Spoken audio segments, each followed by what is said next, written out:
35 ming, beta priz 40 ming. Aklimator ham olamiz. Assalomu alaykum aziz muxlis, kanalimizga xush kelibsizlar.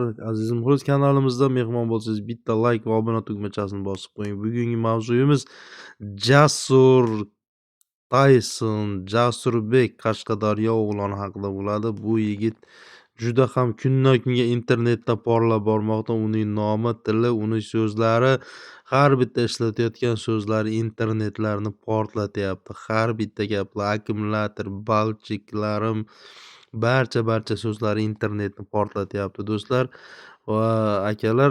Shu yigitni qo'llab-quvvatlayotgan barchaga hammalaringga omad yor bo'lsin. Bu yigitimizdan diqqat bo'lmaysizlar. Bu yigit harakat qilyapti oilasini boqishga. O'zi aytganidek harakat qilyapti, uyda o'tirgani yo'q, qo'lidan kelganicha har xil so'zlar aytyapti. Chiqarib balki buni stili shundaydir. Noto'g'ri tushunmaysizlar buni. Jasur Tayson, O'zbek Taysonning navbatdagi nishoni bu Kamil Karate. Kamil Karate bilan ertaga eng zo'r jang bo'lib o'tishi kutilmoqda. Lekin meni bilmadim, odamlar shunaqa balchiklarim ko'p. Yo hozir jinni bo'lganimchimi yoki jinnilikni yoqqanimchimi? Normal, shu har bir gapirgan gaplarim trend. Balchiqlar nima degani?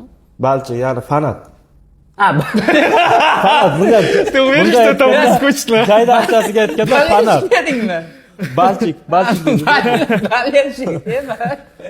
Men balchiq desang, balchiq nima ekanligini. Это точно не будет скучно, Габиль. Он просто все, что Yo'q, говорит. men balchiqlarni deb eshitdim.